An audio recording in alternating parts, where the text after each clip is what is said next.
Bonjour, c'est Cybercafé, 3e édition. Au sommaire de cette émission, un reportage exclusif. Un reportage exclusif de notre envoyé spécial sur le prochain volet d'Unreal Tournament. On va également retrouver notre copine de geek, le musée virtuel de la VUB et la suite des sélections des jeux vidéo du mois de septembre. Les sites décalés d'Olivier, un livre avec Renaud et bien entendu quelques petits sites avec Brice.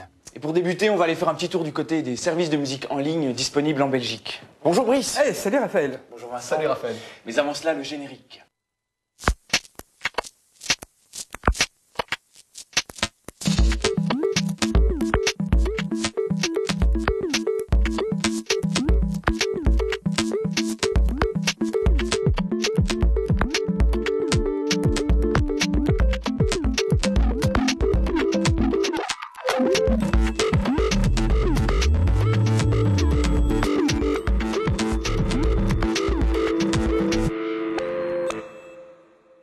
Alors Vincent, t'es revenu de vacances? Mais oui, je suis revenu de vacances, excellentes et ensoleillées. Et t'as passé tes vacances à chercher de la musique en ligne? À chercher de la musique en ligne. J'ai chassé toutes les vacances et j'ai même trouvé plusieurs possibilités pour trouver de la musique en ligne sur l'internet. La première, on la connaît tous, c'est le peer-to-peer, le MP3 et ces fichiers qui sont parfois un petit peu de mauvaise qualité et qui risquent... Attends, pas toujours de mauvaise qualité, si tu les ripes toi-même, moi ici j'ai pris de la bonne dope quoi. Mais évidemment, mais si tu cherches de la musique sur Casa et qu'elle a été encodée de la mauvaise manière par quelqu'un d'autre... Effectivement, si tu vas sur des réseaux illégaux, là, effectivement, tu risques de... Mais il existe donc du MP3 qu'on peut télécharger légalement. Tout à fait, et c'est les sites de musique en ligne, les maisons de disques depuis quelques années se sont mis à la musique en ligne sur l'internet, ça arrive même en Europe et même en Belgique. J'ai testé pour vous le Skynet Music Club, proposé via le site internet de Skynet, skynet.be. Première chose, il faut être abonné à Skynet. Donc si je n'ai pas de connexion Skynet, je ne peux pas y aller. Ça ne marche pas, vous ne pouvez pas. Tout le monde ne peut pas aller. Pour 7,50 €, vous avez droit à 500 crédits de téléchargement, c'est donc un abonnement, vous payez 7,50 € par mois. Tous les mois que vous êtes obligé de vous abonner pour un an. Il n'y a aucune possibilité... Ah, tu dois t'abonner pour un an? Pour un an. Il n'y a aucune possibilité de télécharger un seul morceau. Il n'y a pas d'offre sans engagement. Alors pour ces 7,50 €, vous avez droit à 500 crédits. Et il y a 3 types de téléchargement. Le streaming, où vous écoutez simplement la musique. Et tu dois payer des crédits pour écouter le streaming? Pas de crédit pour le streaming. Vous pouvez également télécharger de manière temporaire un fichier, mais vous ne pouvez pas le graver à ce moment-là. Donc on peut juste l'écouter un peu sur son ordinateur. Voilà, ça demande un petit peu plus de crédit. On peut le mettre sur un lecteur MP3? Non, on ne peut pas le mettre sur un lecteur MP3. On peut juste l'écouter sur son ordinateur. D'accord. Et puis le téléchargement permanent, le seul qui autorise la gravure, et là c'est un maximum de crédit, et avec les 7,50 €, je vous passe les détails, vous pouvez en gros télécharger et graver 5 morceaux par mois, ce qui est peu. C'est pas énorme. C'est quand même assez cher. Ce prix-là. Et il n'y a aucune possibilité actuellement de racheter des crédits pour... Ah voilà, donc il faut que je me contente de 5 morceaux par mois. Mais c'est à l'étude selon Skynet, c'est à l'étude. Est-ce qu'il y a du choix? Alors le choix musical justement, c'est le choix de OD2, une société anglaise, donc Skynet a passé un partenariat avec OD2. Par un petit chanteur anglais, Un certain Peter Gabriel. Qui a eu son petit succès dans les années 80. Oui, voilà, à l'époque où Madonna était encore vivante. OD2 a négocié les droits avec les grandes maisons de disques et propose 8500 artistes, 200 000 titres que vous pouvez téléccharger. Mais le choix n'est pas évidemment énorme, 200 000 titres c'est au final pas grand chose.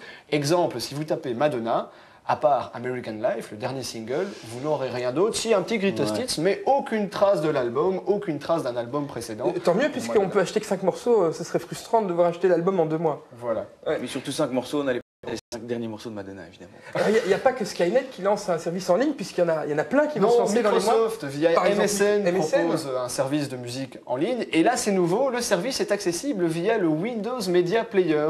Vous ne passez plus par Explorer, via l'onglet Premium sur Windows Media Player. Vous accédez au site de MSN France actuellement. Mais on annonce l'arrivée d'une version belge pour le mois d'octobre, m'a-t-on dit. Alors, combien on paye pour la musique? Là, il y a enfin une offre sans engagement.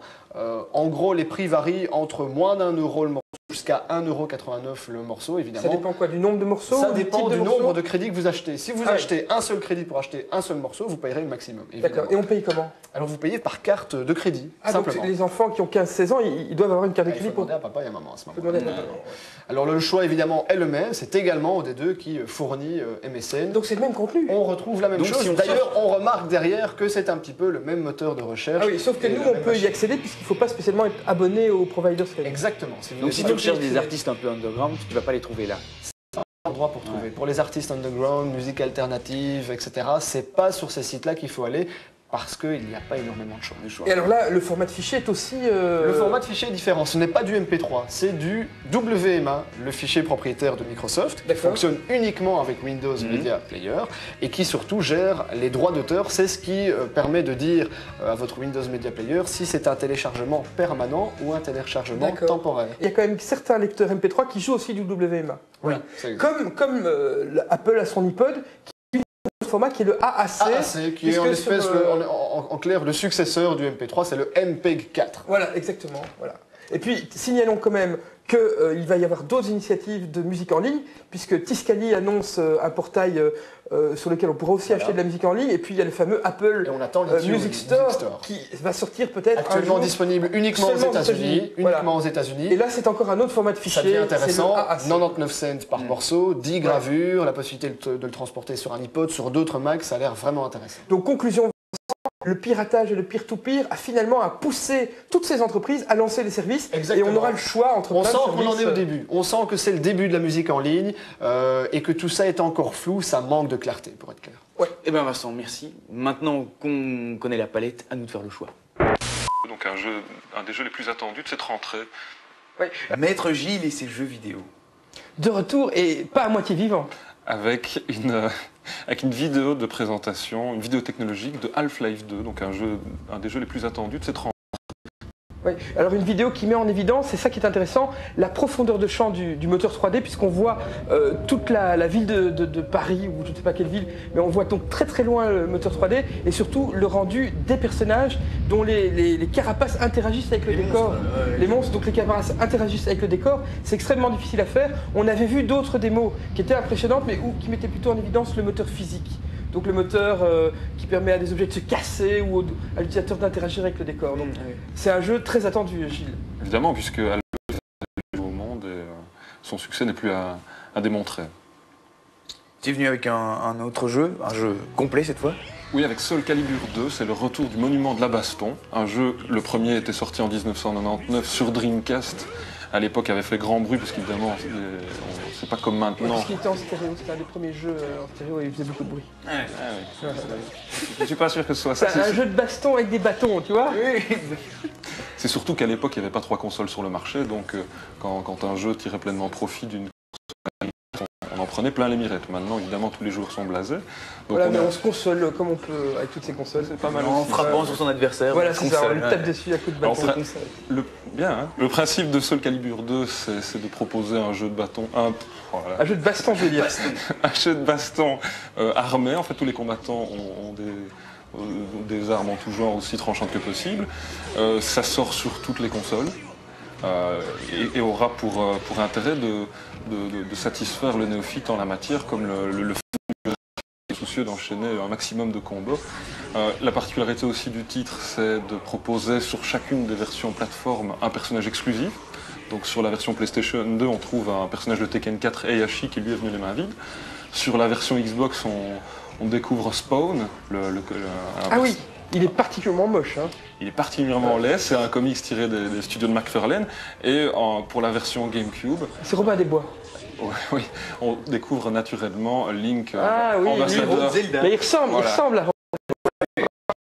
Oui, donc on découvre un Link différent de ce qu'on avait connu dans la dernière aventure, mais toujours doté de ses caractéristiques. Toujours sautillant, joyeux, etc. Et un bon jeu? Un très bon jeu. Un bon jeu acheté? Oui, un jeu vraiment recommandé, quelle que soit la console. Hein, c'est vraiment un indispensable. Et encore une fois, une nouvelle référence en la matière. Un deuxième jeu? Un troisième carrément. Même. Oui, mais c'était une démo le premier. Oui, le premier, c'est pas encore sorti. Ouais. Un deuxième jeu. Et celui-là, on peut l'acheter. On peut l'acheter, oui. Il est en vente libre. Storm 2, qui était sous-titré à l'époque de l'E3, la grande messe des jeux vidéo, Back to Baghdad. Donc là, on peut dire que le contexte était un peu limite et on s'en serait bien passé pour l'image des jeux vidéo. Mais bon, rappelons tout de même que ce n'est qu'un jeu. En tout cas, la bande-annonce, je l'ai vue à la télé, super quoi. Je ne suis pas sûr qu'on parle des mêmes images, mais bon, c'est pas grave. Alors, qu'est-ce que propose finalement ce jeu? Un jeu d'action-stratégie à la 3e personne, une espèce de mix entre Commando et Rainbow Six. On a la possibilité d'incarner sera entraîné, avec chacun une pétoire de prédilection. On pourra évidemment... On peut changer de personnage et on change de flingue. On change d'arme alors. Voilà. Mais on bute toujours les mêmes, quoi. Oui. Donc, Ça reste quand même... C'est violent, hein. C'est violent.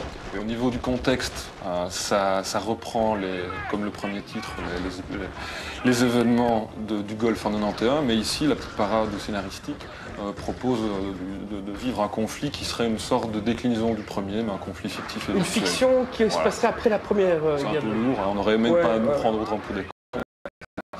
Il n'en reste quand même pas néanmoins. Oui, il est amusant à jouer. Voilà, c'est quand même un Et il bon fonctionne sur titre. toutes les consoles. Également sur PC, oui. Ah, et sur PC aussi. Ouais, voilà. Est-ce qu'on peut jouer en réseau? Non, malheureusement. Pas de version réseau.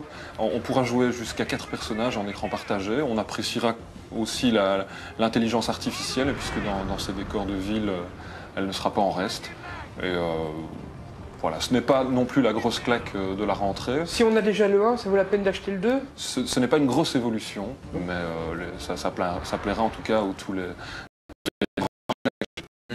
Mais Gilles, merci, on te retrouve tout à l'heure pour une seconde séquence. Quant à nous, on reste dans le jeu vidéo et on va voir un reportage de notre envoyé spécial Laurent Steen sur la sortie d'Unreal Tournament 2004. 2004, évidemment.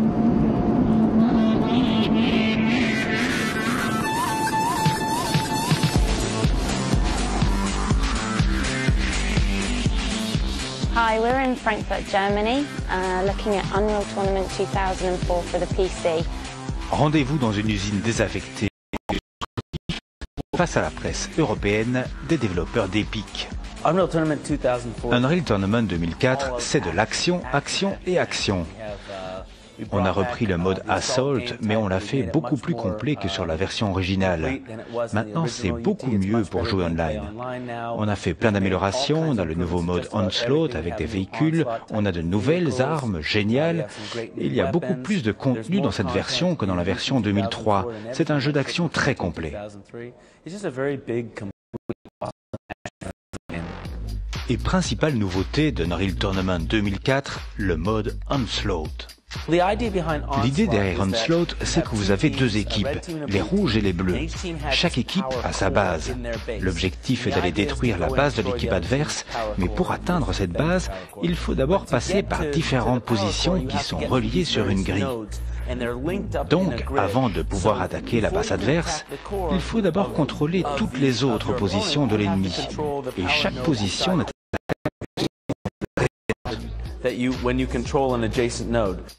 Mais la vraie nouveauté, ce sont les véhicules. C'est ce qui fait la réelle différence avec Unreal Tournament 2003. Nous avons, je crois, 7 véhicules différents. Nous avons une Jeep appelée le Scorpion, qui est chargée de grenades à l'arrière et que vous pouvez conduire seul. Il y a un autre véhicule à 3 places qui a un chauffeur et 2 positions de tir. Vous pouvez facilement switcher entre les différents postes, juste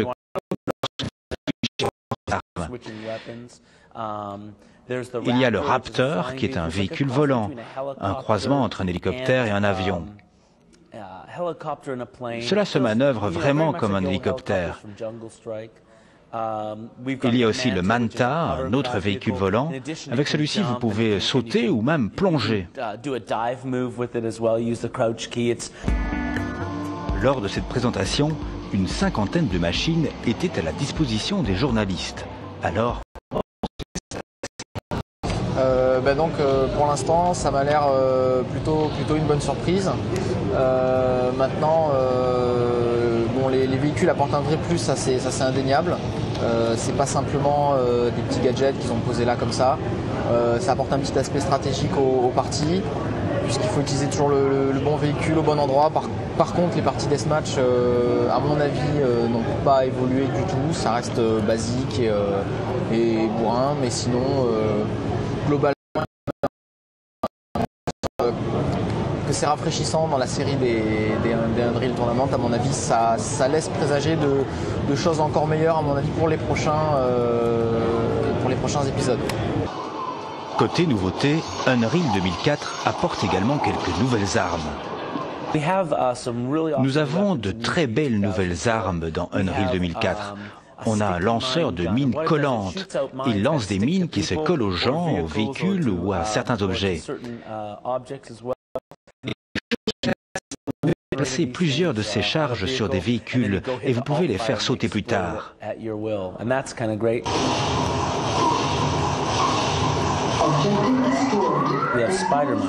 Nous avons aussi des mines araignées. Ces mines ont des têtes et des jambes. Vous les déployez et que votre ennemi soit à pied ou à bord d'un véhicule, elles se lèvent et se ruent vers le type et explosent. La chose la plus drôle est qu'on peut en planquer quelques-unes dans les herbes. Elle se lève, court vers le type et explose à sa figure. On a aussi un véhicule lanceur de roquettes qui s'appelle Avril.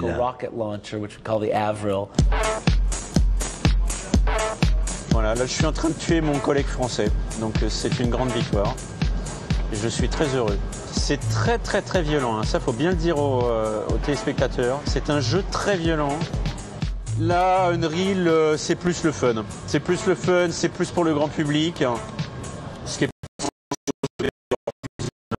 Et là, en l'occurrence, c'est pas trop mal fait. J'aurais tendance à dire qu'on s'amuse plus avec Unreal Tournament qu'avec Quake. Les deux jeux ont ses bons et ses mauvais points de toute façon. Donc, tiens, voilà, crève.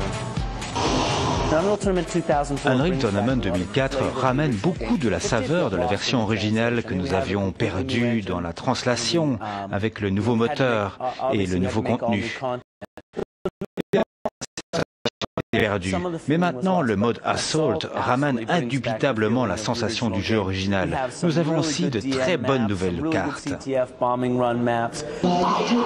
Unreal Tournament 2004 sortira pour Noël sur PC. Reste peut-être juste à convaincre le Père Noël du bienfait de l'aventure dans un monde pas très réel.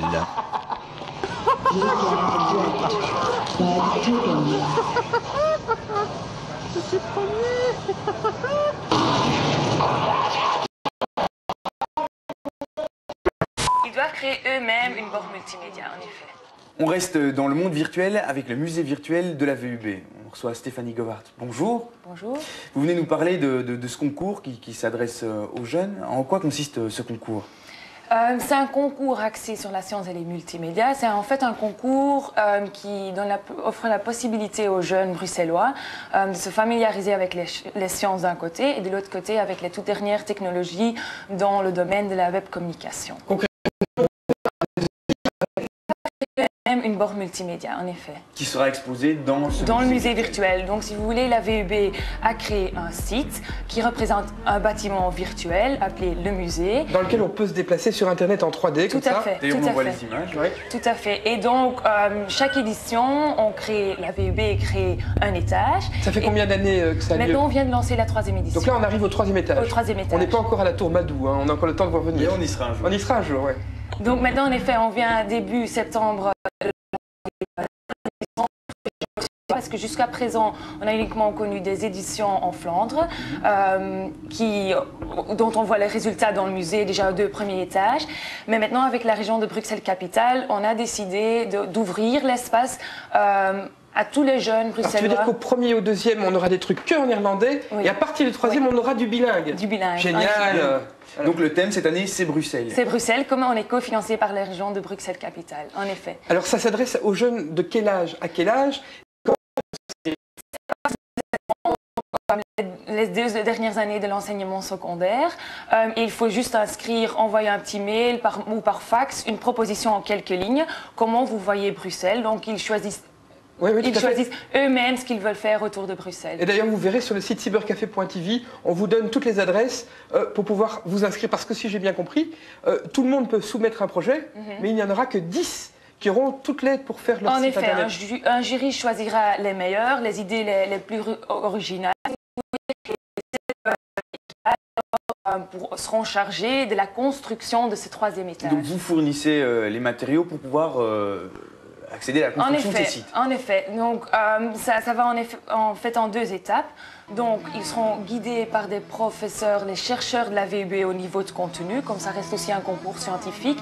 Et donc ils choisissent eux-mêmes ce qu'ils veulent faire autour de Bruxelles, la politique, l'environnement. Bref, tout ce qui sortira de leur imagination. Et donc ils seront guidés par ces profs par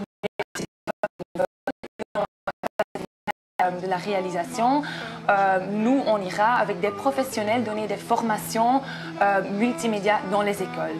On sera pendant toute une semaine avec tout le matériel, des ordinateurs portables aux appareils photo numériques. C'est génial, on aura tout le matériel à disposition. Pendant toute une semaine. Un site. Oui. Et donc les professionnels qui vont donner les explications comment fonctionne Photoshop, comment il faut scanner les images. J'étais bien, moi. Faire cette formation. Sur le web design. Non, c'est juste pour les jeunes, vous êtes un peu trop âgés.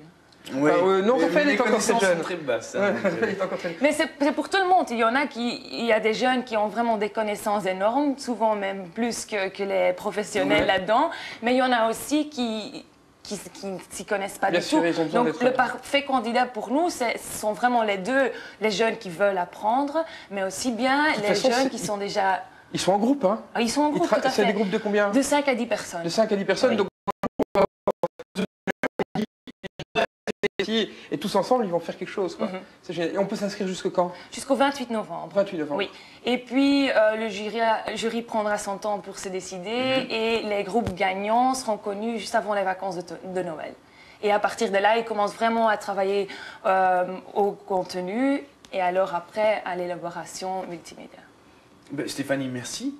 Si vous ou votre classe est intéressé par ce concours, vous pouvez toujours retrouver toutes les informations sur... le lire et finalement lui donner une seconde vie. Alors Renaud, tu viens aujourd'hui nous parler de book crossing. Quand moi j'ai lu qu'on allait parler de book crossing, je me suis dit, tu viens de parler d'un sport, mais commençant à te connaître, je me dis que c'est pas possible. Et tu me connais très mal parce que je suis un grand sportif. Et le book crossing, effectivement, n'est pas un sport, c'est un concept communautaire où il s'agit en fait de se passer les livres entre lecteurs. Alors cette initiative a été mise en place par Ron Hornbaker, un nouveau concept de site qui pourrait devenir un site de e-commerce.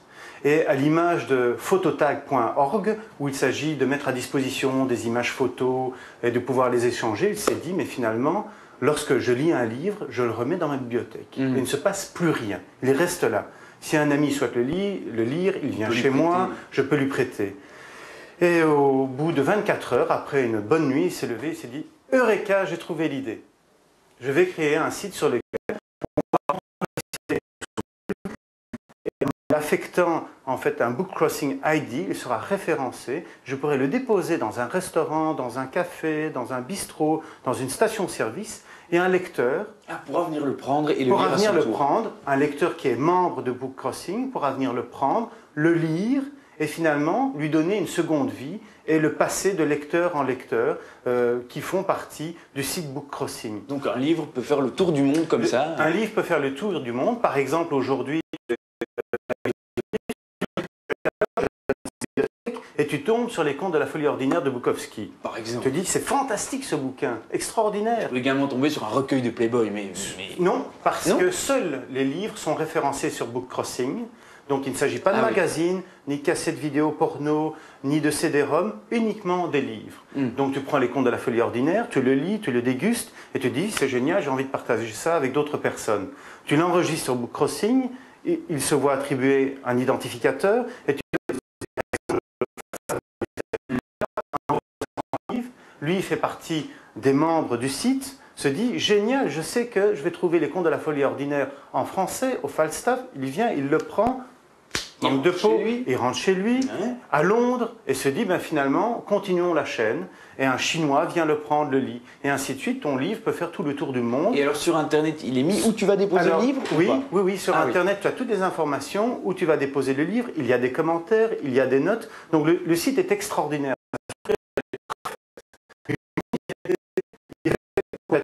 Utilisé immédiatement, tu t'enregistres avec une très grande facilité, les informations sont claires, le formulaire est extrêmement pratique.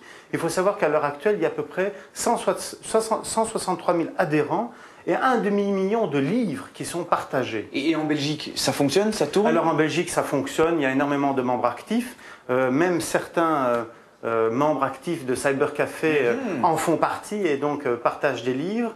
Il y en a à peu près...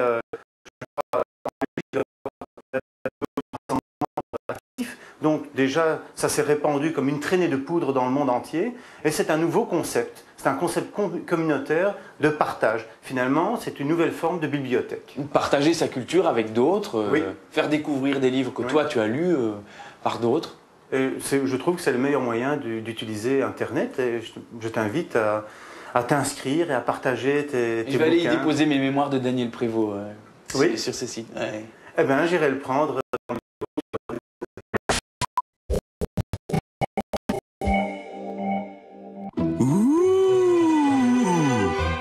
Tu m'as fait peur, mais t'es pas un fantôme, toi.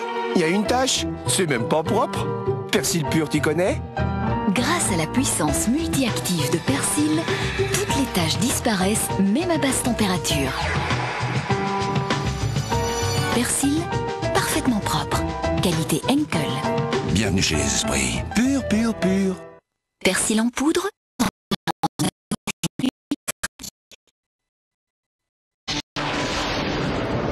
Découvre la nouvelle série spéciale de Kinder Surprise, les Cavernicolis. Retrouve toute la petite tribu dès à présent dans les magasins. Découvrez une double puissance dans une incroyable double bouteille. Bref OSC Duo Power Gel. 2 formules actives dans 2 compartiments séparés. D'un côté de la javel pour une hygiène parfaite, de l'autre un détartrant puissant contre le calcaire et la saleté. Nouveau Bref OSC Duo Power Gel. Duo Active avec javel. Ce dimanche 5 octobre, participez à la 10e édition de la journée Découverte Entreprise. Vivez une journée exceptionnelle pour découvrir l'activité de 150 entreprises en Wallonie. Elles vous montreront ce qu'elles font et comment elles le font. Le magazine présentant toutes les entreprises vous attend chez votre libraire.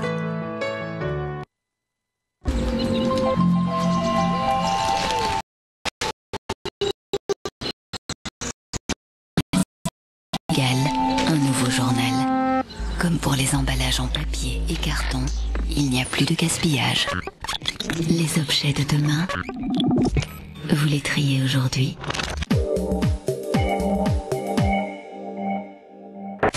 Donc pas forcément des gens avec qui se mettre en couple, mais des gens avec qui parler. Muriel, tu es de retour et tu n'es pas venue seule, tu es venue avec Alix. Bonjour. Bonjour.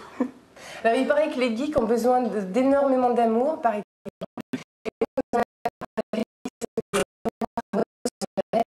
Et voir si les couples qui se forment sur Internet recherchent des personnes qui leur ressemblent. Voilà. Donc c'est l'homogamie, c'est ça? Oui, l'homogamie, c'est donc oui, le fait que les gens qui se mettent ensemble se ressemblent. Et ces internautes, où est-ce qu'ils vont, sur quel site et que cherchent-ils avant tout? Bon, ils vont sur des sites de chat, les forums, donc chat de Yahoo, Caramel, MSN, des forums de rencontres, mais aussi des forums généraux de discussion.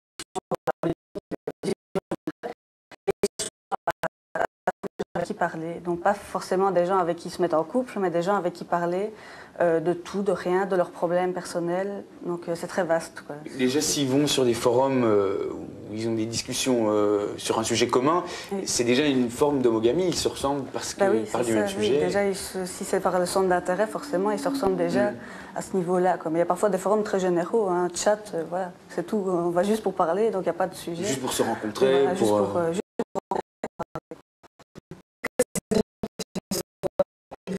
nouveaux moyens de communication, de méthodes de communication. Oui, il y a différents moyens. Bon, déjà, il y a les abréviations, il y a tout un nouveau système de communication sur Internet, mais surtout pour chercher à comprendre l'autre, enfin à connaître l'autre plutôt que le comprendre. On pose beaucoup de questions. Et pour voir s'il ne se trahit pas, s'il ne ment pas, s'il ne va pas un jour dire que c'est une femme, le lendemain dire que c'est vrai que sur les chats, on rencontre beaucoup de blondes à forte poitrine.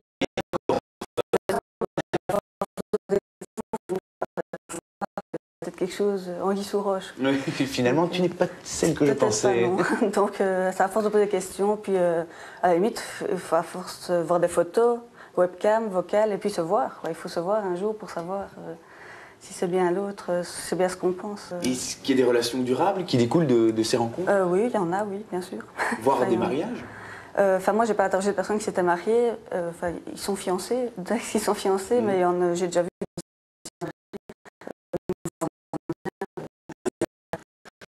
différence entre des rencontres réelles et des rencontres par Internet? La principale, c'est qu'on ne se voit pas.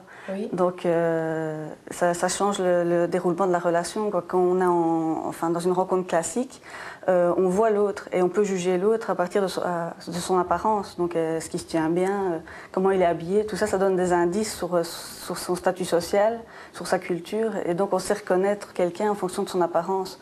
Par contre, sur Internet, il faut chercher autre chose. Donc,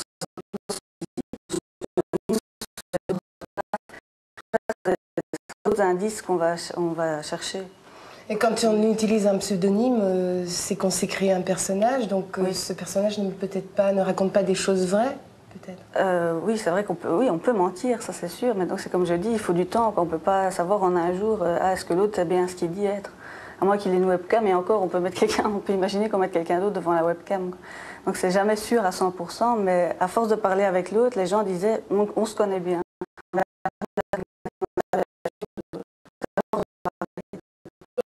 Monogamie culturelle et relationnelle. Et oui, c'est surtout ça sur Internet. Les gens, puisqu'ils vont pour parler, ils vont surtout chercher des gens qui partagent les mêmes idées qu'eux, les mêmes valeurs, ou la même idée de la relation, si on veut, fidélité, etc. Donc c'est plus culturel et relationnel. Mais Alix, merci. On pourra aller découvrir vos écrits sur Internet. Oui. Quant à toi, Muriel, on te retrouve la semaine prochaine pour d'autres aventures de geek. D'accord, au revoir.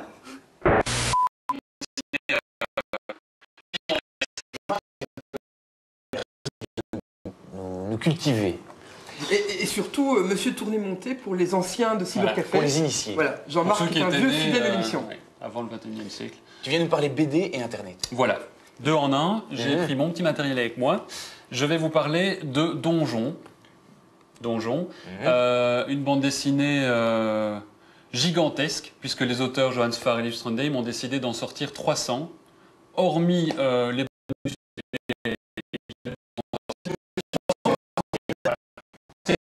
déjà... plus que San Antonio et Jean Valin. Plus que Tintin. Et tout le bazar. Donc 300 donjons répartis sur plein de périodes. Et donc moi je viens vous parler de donjons parce qu'il faut acheter cette bande dessinée qui est vraiment fabuleuse. Mais surtout, je vous conseille d'aller sur le site www.donjonland.com parce que, entre autres choses, ce site a l'avantage de vous guider un peu dans ses sorties parce que Farr et Trondheim ont décidé de brouiller les pistes.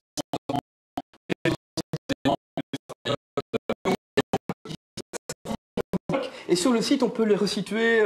Est-ce que c'est la période Potron-Minet, c'est ça? Potron-Minet, c'est la naissance. Voilà. Donc de la naissance au déclin, on sait par exemple. Et puis sur le site, il y a aussi un personnage assez amusant qui s'appelle Marvin, qui est un dragon végétarien.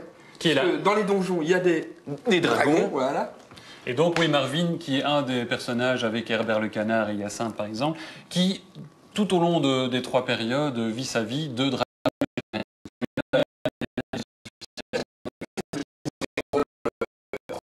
C'est à la fois drôle, ça revisite le genre d'une façon dépoussiérante mais incroyable, et drôle, mais parfois il y a des espèces de dérives de dialogue complètement philosophiques, psychosomatiques, enfin c'est drôle et grave à la fois. Et donc sur le site Donjonland, il y a non seulement ça, on apprend plein de choses intéressantes sur la façon dont Donjon est fait, c'est-à-dire que Farr et Trondheim plus une foultitude d'autres auteurs dessinent, écrivent à la fois.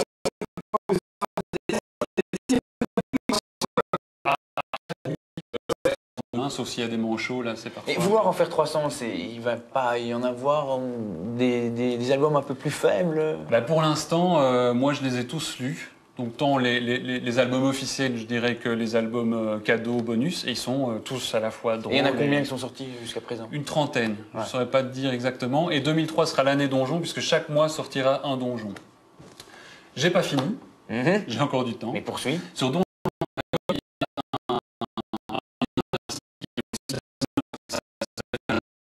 auteurs de donjons. C'est www.pastis.org/Johan. Oui. Et là, on découvre un peu l'univers de Johannes Farr. Qui est un auteur Farr. Farr et Farr, qui est d'une prolixité, je ne sais pas si ça se dit. Excellent, il y a une production invraisemblable. Folle. Parce que Donjon, donc, qui est déjà quand même un gros passe-temps, n'est que la toute petite pointe de l'iceberg Farr qui s'intéresse...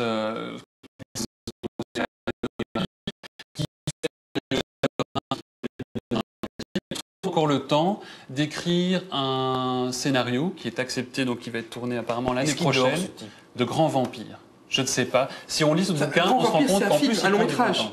Oui.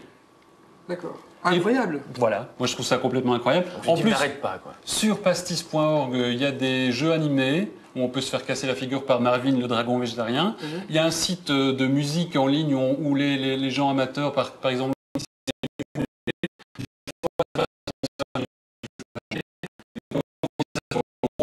qui est un des recoins du site Pastis, et ils le mettent en ligne.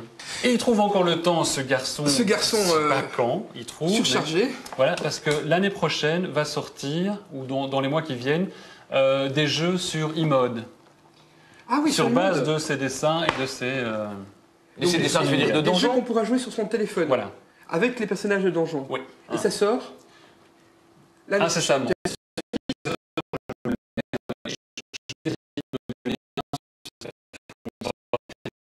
D'ailleurs, tous les sites dont on vient de parler sont sur cybercafé.tv. Tu fais bien de le rappeler. Jean-Marc, merci. On te retrouve bientôt pour d'autres petites pages culturelles.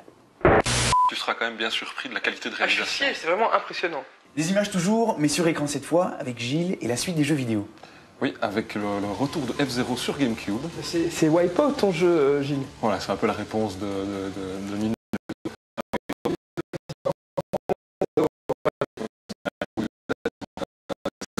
C'est hyper bien foutu, on se demande même. On se demande si c'est une GameCube qui fait les images. C'est vrai, toi qui es un grand défenseur de la console depuis longtemps, là tu seras quand même bien surpris de la qualité de réalisation. C'est vraiment impressionnant. Et contrairement aux apparences, c'est jouable. Hein. C'est facile à jouer parce que je vois que ça speed dans tous les sens. Bon, il faut quand même un certain savoir-faire et on recommencera quand même très souvent chacune des scènes puisqu'il faut... Faut être musclé du pouce. Ouais, c'est pas comme Mario Kart qu'on va avoir juste...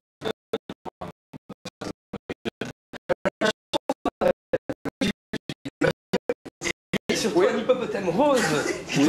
J'ai vu Mario, qui est un des seuls héros que je connaisse. Voilà. Ah non, c'est un petit dinosaure rose, il est mignon. Hein. Ça ne va pas aussi vite que F-Zero GX, mais ça propose une course de cartes avec dans l'univers bien connu des amis de Mario. Particularité de ce nouvel épisode, c'est que Mario ne sera plus tout seul sur son Go-Kart. Mais... Et les couleurs sont assez pétantes quand même. Oui, comme toujours chez Nintendo, hein, dans tout ce qui est jeu dérivé des aventures de Mario.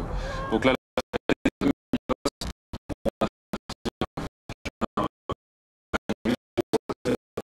voilà. On joue à deux ou tu pilotes deux personnages? Tu pilotes deux personnages, un s'occupe de la conduite et l'autre est chargé d'envoyer toute une série de bonus à destination des opposants pour les contrer dans la course. Et ça bouge dans tous les sens, mais c'est amusant ou pas? Bien sûr. Hein. Mario Kart, c'est un peu un jeu qui n'a l'air de rien, mais une fois qu'on prend la manette en main, c'est tout autre chose. Et le succès de cette série va encore une fois de plus certainement...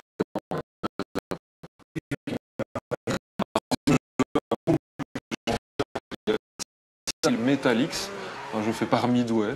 Alors, enfin, un jeu de moto, il n'y en a pas beaucoup, hein, les jeux de moto. Surtout à l'heure où notre Stéphane Evert a encore gagné des courses. Hein. Un jeu d'actualité en Belgique. Oui, c'est vraiment un peu patriote, tant qu'à faire. La particularité de ce titre, comme son nom l'indique, c'est d'être doublé d'une magnifique bande-son de hard rocker. Donc, on découvre avec grand plaisir Megadeth. C'est pour ça que tu es venu coiffer.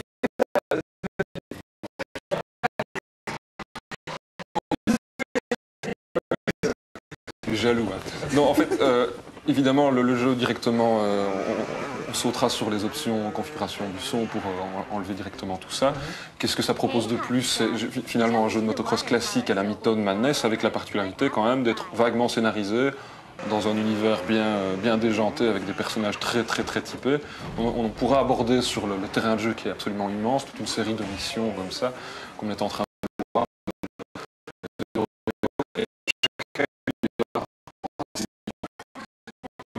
Carrière, on aura la possibilité de customiser sa moto, de lui mettre des ballons. Génial. Voilà, super. Comme au bon vieux temps des mobilettes. Mon cousin a sauté au-dessus de la grange là-bas, pouvez-vous le faire aussi? Voilà. Un jeu pour toi, Brice. C'est plus de tête, quoi. Il faut réfléchir. Ah non, vraiment. C'est. Voilà. Donc, un bon jeu de motard, quoi. Hard rock, moto. Est-ce qu'il y a des gonzesses, Gilles? Oui, bien sûr, on y vient, avec évidemment des obus pour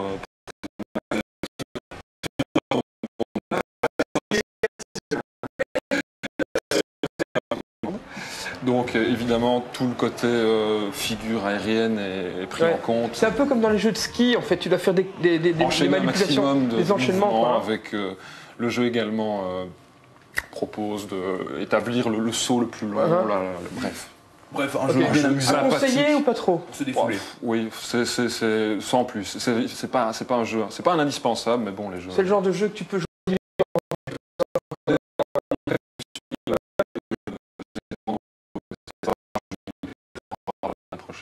Mais on te retrouve la semaine prochaine avec d'autres jeux encore plus attrayants.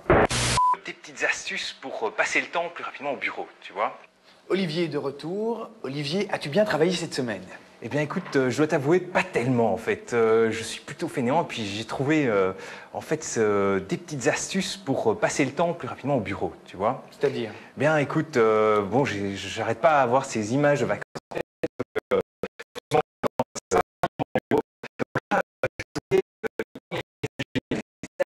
En fait, c'est une espèce de petite blague que tu fais au cœur du bureau. Tu attends qu'un de tes collaborateurs se retrouve le dos tourné et puis tu commences à faire quelques pas dedans sans qu'il s'en rende vraiment compte. Et l'astuce, c'est qu'il faut que tu demandes à un complice, si tu veux, de filmer la scène et ils envoient le tout sur ce site. Ah oui, d'accord. Donc tu te retrouves à voir des scènes incroyables, avec des danses incroyables de personnes au sein même du bureau.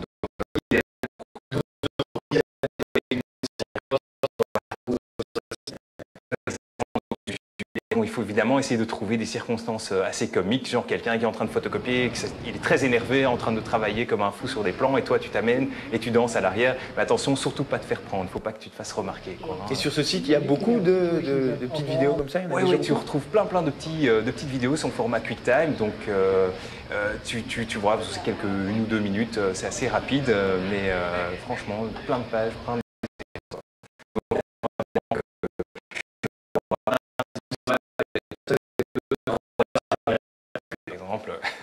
Tu es venu avec autre chose? Oui, deuxième chose, donc quand le temps passe, bien, tu sais, énormément de feuilles de papier qui traînent sur ton bureau, et bien pourquoi pas faire un petit origami? Tu sais, ces espèces de petits personnages. Des sculptures en papier. Voilà, exactement. Je me suis arrêté au bateau. L'avion, éventuellement. Peut-être le chapeau. Eh bien, en fait, Joseph Wu propose... Joseph qui? Joseph Wu. Il propose...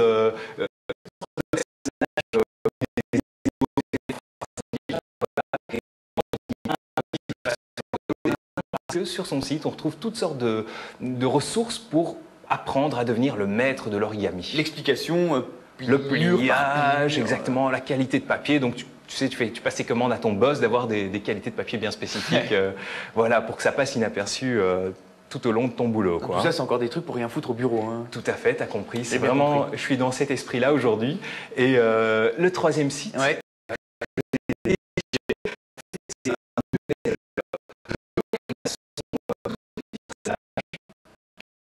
À poil. Ouais.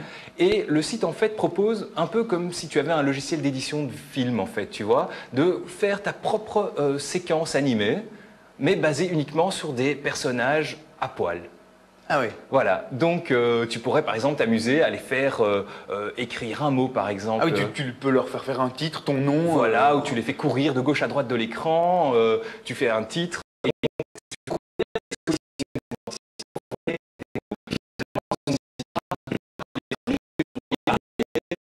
À tes potes, tes collègues de bureau, hein, au hasard, voilà, ta petite amie, enfin tu peux imaginer plein de choses et les mettre en circonstance quoi. Donc peut-être envoyer un petit truc à Brice avec des petits personnages à poil.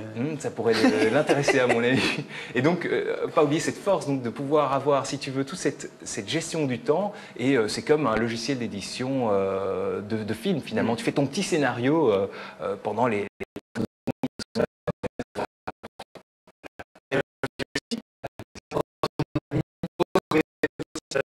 à la semaine prochaine. Et à poil. Ça a marché. Oui, je voudrais te parler d'un petit site assez sympathique. Alors Brice, l'émission touche à sa fin, mais avant ça, tu es venu nous parler d'un petit site. Oui, je voudrais te parler d'un petit site assez sympathique.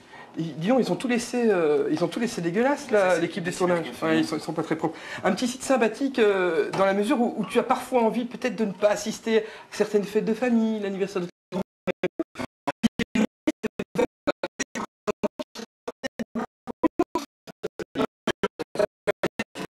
Un site absolument génial, je te le conseille, qui s'appelle MrAlibi.be, un site sur lequel tu vas anonymement demander un alibi. Alors l'alibi, ça peut être, on t'invite à un séminaire informatique dans ton secteur, on t'envoie une invitation sur papier, on te téléphone à la maison pour confirmer ta venue au séminaire, et puis tu reçois à ton retour toute une série... un séminaire qui n'existe pas.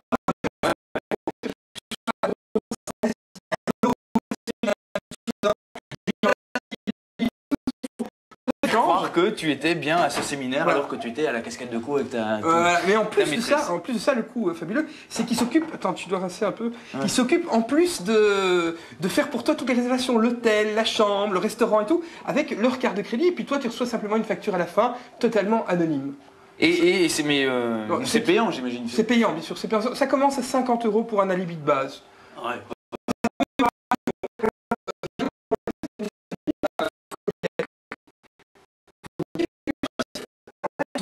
Qui s'appelle jetable.com. Jetable, c'est comme les appareils photo jetables. Ouais. Ben là, l'idée, c'est des adresses email jetables. Donc tu vas sur ce site, ça permet d'avoir une adresse email qui va fonctionner pendant quelques heures ou 2 jours, et puis après elle disparaît. Donc on ne sait plus jamais te joindre, tu ne reçois pas de spam. Donc par exemple, tu sais, quand tu vas sur certains sites, on te demande ton adresse email pour t'enregistrer, pour avoir ton mot de passe. Ouais. Enfin, tu sauras quand tu auras un ordinateur et que tu sauras.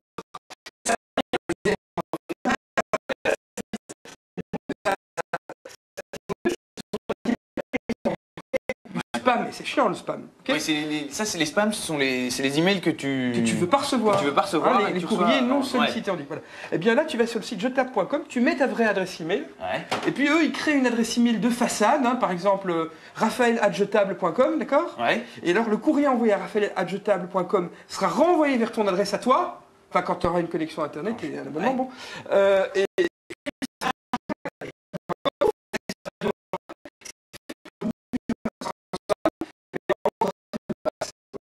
C'est le principe de jetable.com. Anonymement, tout ça. Voilà, c'est des emails jetables. Des emails jetables, c'est tout ce que tu dois mémoriser. Sympa. T'es sûr que tu sais bien essuyer? Attends, non, mais c'est la première fois de ma vie que je suis de la vaisselle, Raphaël, je t'avoue. Alors, tu sais que dans Cybercafé, nous avons des cadeaux. Des concours, et oui, même carrément 2 cette semaine. Littéralement, puisque Photo Hall avec Philippe cette semaine nous offre des cadeaux absolument extraordinaires.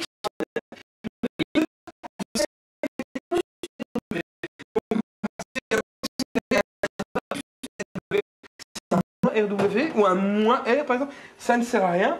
Nous aurons aussi une webcam Toucam 2, le retour de la webcam. Et attends, c'est pas tout. Et nous aurons une webcam Toucam 2 Fun.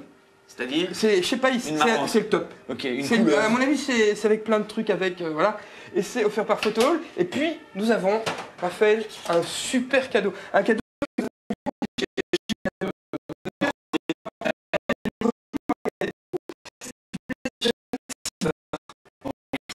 C'est une édition limitée de la PlayStation argentée. Quoi, pour frimer les copines, enfin les copains surtout, faut dire, dans votre salon. Alors on va vous l'offrir. Pour ça, il faudra 2 mots-clés.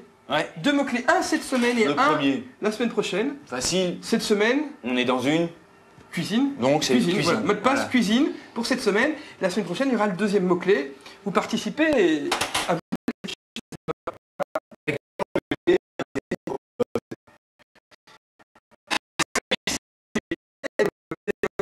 mais tu sais que c'est ceux qui faisaient la lambada, Gold. Mais non, c'est Kaoma, je t'expliquerai. Comment c'est Kaoma? Mais Kaoma, c'est pas la lambada. Mais non. Moi je croyais que t'écoutais que de la lambada. Mais entre autres. Hein? Chico et Roberta, ça c'était la bonne Chico époque. Chico et Roberta, j'ai jamais connu. Bon, on se retrouve la semaine prochaine. Ah, la semaine prochaine. Aventure cybernétique. Bye bye. À la semaine prochaine. À la semaine prochaine.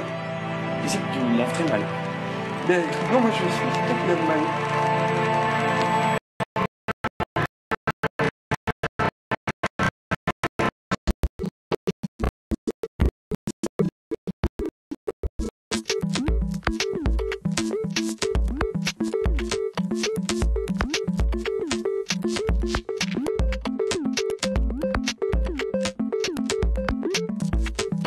Recevez directement via SMS tous les résultats de la Ligue Jupiler.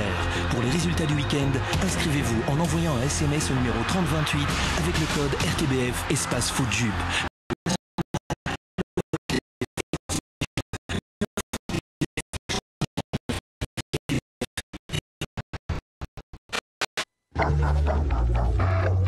Pendant Fêtant les 50 ans de la télévision, l'A2 programme des documents exceptionnels dans leur intégralité. Pour les petits bouts, ils feront connaissance avec un bébé qui n'a pas grandi tous les soirs avant le JT. Après les petits, place aux grands avec une sélection de 50 journaux télévisés de la maison, choisis en fonction de leur actualité exceptionnelle.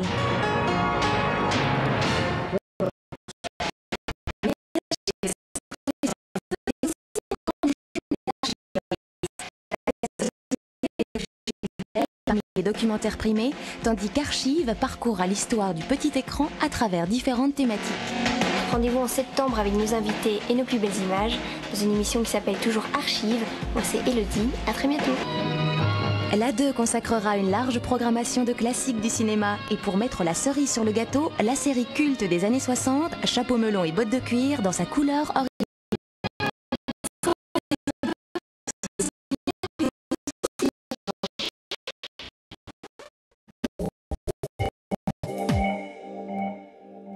Avec montre d'autrefois, retrouvez la finesse de modèles d'exception, alliance parfaite de l'élégance et de la précision.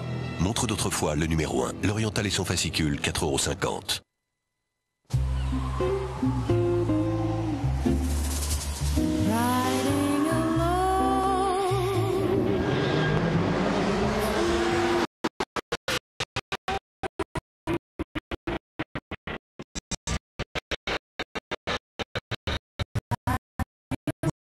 Citroën C2, Sport Design. En septembre chez Citroën, des remises records jusqu'à 6 500 € sur toute la gamme. Alors foncez chez Citroën. Marc, maman, ça fait un petit moment qu'on est ensemble maintenant et tu me rends belle.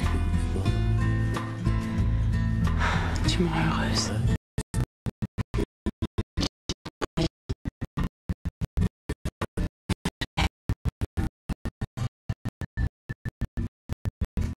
Pour ne pas gâcher les bons moments, Omnivite Cheveux